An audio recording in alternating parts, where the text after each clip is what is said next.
Izina Gadiela ni izina ry'abakobwa rikomoka mu Baheburayo ku izina Gadiel, rikaba risobanuye ngo Uwiteka niwe mahirwe yanjye.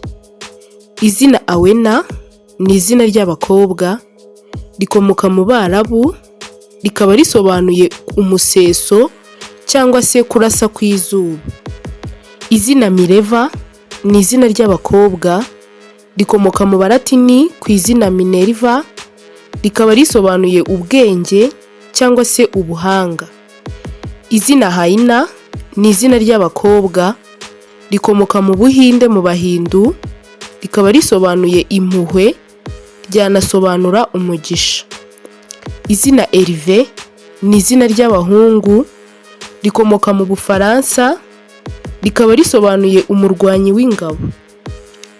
Izina Bienfait ni izina ry'abahungu rikomoka mu Bufaransa, rikaba risobanuye igikorwa cyiza cyangwa se igikorwa cyo gutanga.